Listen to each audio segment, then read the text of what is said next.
devoted his life to that. When did he stop working for you at the museum?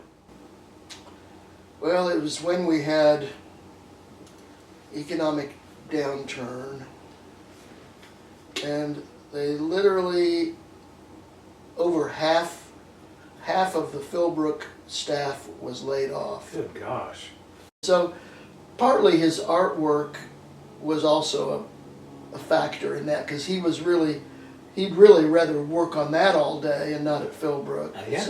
So more and more I think he was drawn toward that. And yeah, it was impacting his work. So now I've fired other people without any regret or hesitation, but Tom, I really didn't want to fire him, because I thought, this is a cloister, for you to make a living and still do your work, and that's exactly. I used to perform at my Uptown Underground. I'd always introduce the evening with a song or two of my own, and I would sing this Greg Brown song, "Who Do You Think You're Fooling?" And I would dedicate that. I'd say, "Is Tom Pershall in the audience?"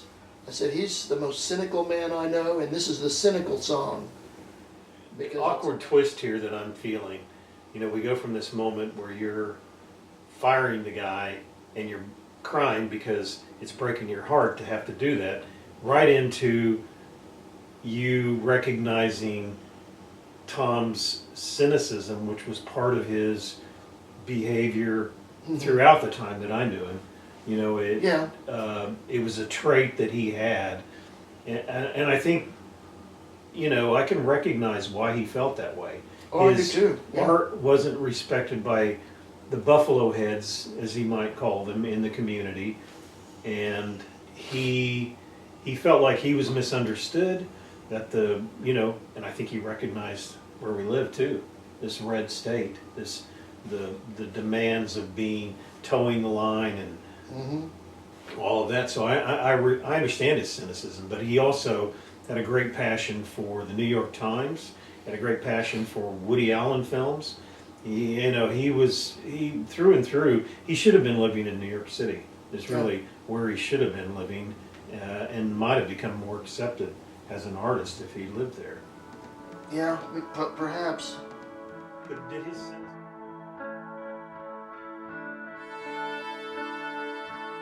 the urban blue stem that was done in May of 1993, and later you remember a couple of bales were set on fire, and there were comments in the paper, but it was clear there was also a comment from the city. None of Tom's work is getting any funding through us.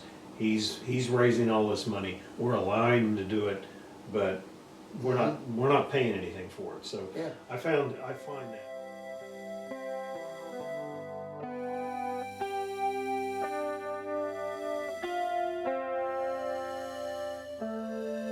And you never knew what he was going to do.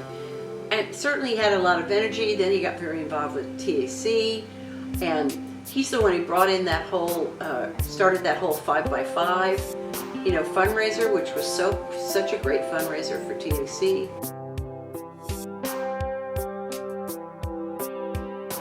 This is one of Tom's 5x5 pieces, reflection, refraction, reflex.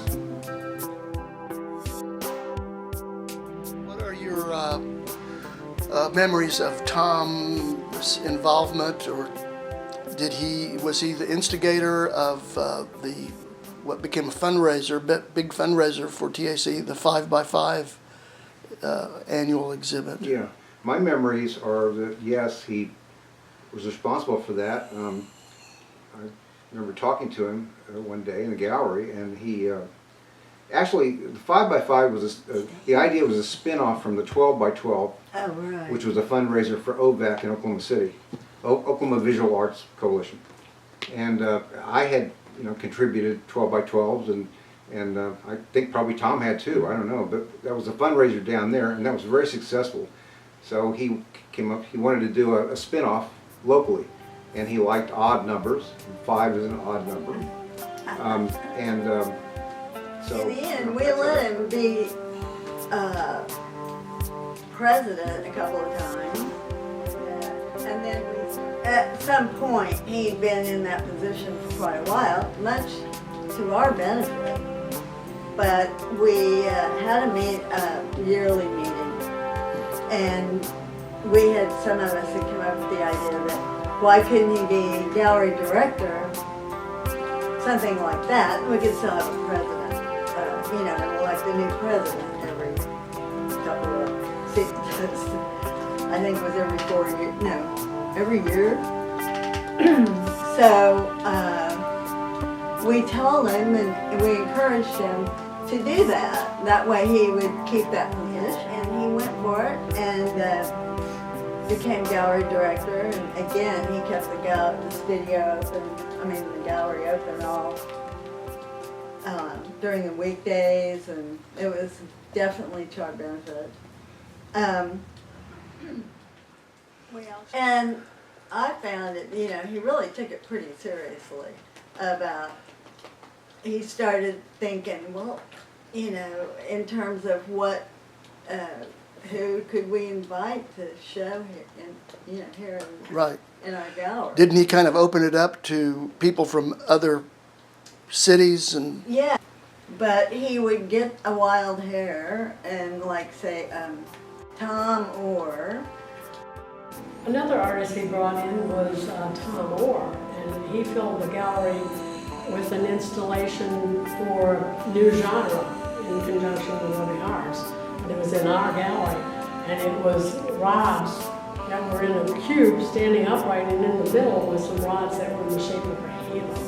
And the name of the book was Halo. And it was wonderful. He brought the Esther Shemazi show, which was amazing. You even sold best pieces in the show.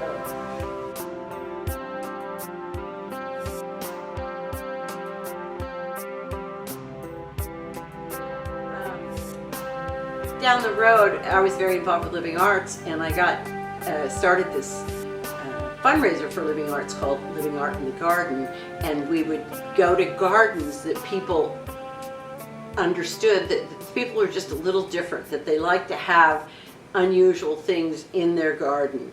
And then at the same time, we would get artists to place things, do some sort of an installation or something happening in each garden, as well as what the owners had as well. And Tom always wanted to do this, by God. And so one time there was this couple they're a lovely, lovely couple right across the street from Phil Burke. I know them to this day. They're absolutely lovely, but they're not really involved in the arts. And they had this beautiful house and a beautiful swimming pool. And by God, Tom Pershall fills the swimming pool with plastic blow-up sharks. I just can't imagine what this couple thought, but they were very nice about it, went with it the whole weekend. And then another year, there was another pool, and he filled it with plastic rubber duckies. And he would sit there during the whole weekend and tell everybody about it, explain the installation to them, which I loved, you know. He just loved to talk to people. So like I said, he takes the familiar and puts it in a situation where it was unfamiliar. He made square cubes of cement and had them in our gallery, and that was the installation. Though some people thought they were stands for art to be put on. But you see cement everywhere, and all of a sudden there's this block in a gallery, and it suddenly has a whole other meaning to it. Another story I have about one of Tom's things was he made these cement blocks that were maybe 18 inches by 18 inches cube. There's still one outside TAC even today. But I remember he had them arranged, and someone came in the gallery and he asked the person, "How do you think it looks?" And the person says, "It's great, and it'll look better when you get the statues on top." He had an occasion in Australia to win the top award at the Sculpture by the Sea competition in, I don't remember, was it Perth? Or was it Perth? Both. both. He had Sydney and Perth, didn't he? And he just was on top of the world. He got a total renewed feeling about his artwork in Tulsa, and he was going to travel, but he didn't have enough money to get there. So he was going around to try to find money, and he did fundraising events, and he finally got enough money to go, and he felt really honored by that piece, I know. But it never quite happened again for him after that. His work was really kind of too far out for a lot of things in Tulsa and Oklahoma. And he was a very conceptual artist, I felt. And his work really would have gone much better in New York, which is what he really wanted anyway. So he must have been apparently adept at getting corporate people on board, or like farmers hauling in the hay bales here, PSO fishing a pole out of the river. Well, he had kind of a and those brotherhood those thing. cans, I don't know where he got those, but he must have He talked convinced recycling people into helping Yeah, him. right, And okay. they thought it was sort of interesting, and hey, we can have a part of this artwork. So Right. he got them to help. So to me, that seemed to be one of his greatest strengths, and it was in coordinating that kind of I stuff. think one of his biggest idols was Christo and Jean-Claude. Right. And I think that his pieces were really every bit as strong as some of Christo's works. They weren't quite as grandiose, but they were on the scale that he could manage. I think after that happened for him in Australia, he lost a little bit of his glow after about a year of trying to do things and not being accepted after that. But he did have a couple of really interesting sculptures after that. He did a ladder piece over at Youth Services that I thought was really very nice.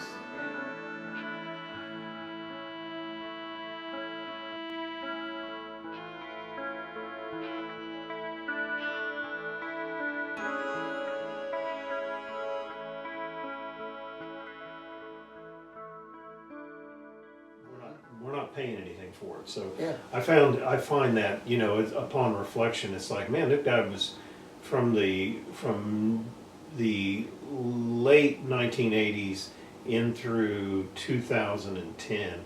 He was quite active in pursuing his artwork. Yeah, he was active, and he was not, other than maybe some awards, like in San Angelo or in Australia, he was not earning any money to do any of this. This was all just for the love of his art, Right. all for his expression. And that to me, that's pure art. Yeah. There, that's like unadulterated. I think that's the essence of it, right? I always remember Tom used to love to refer to himself as the artist that Tulsa loves to hate. Yeah. For some reason, he really enjoyed that moniker. So that's really, I think we lost a really great artist when he had to move away when his sister came and got him and moved him to Texas.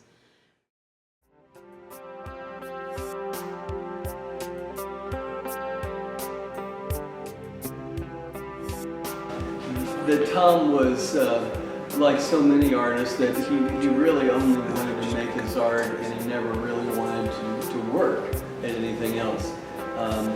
He resisted working, I think, a lot. And I remember he smashed up his car one time and called it Urban Crash or something. And everything was urban. Everything was urban. Urban this, urban Yeah. that, And it was sort of funny because what urban thing are you going to make next, Tom, you know?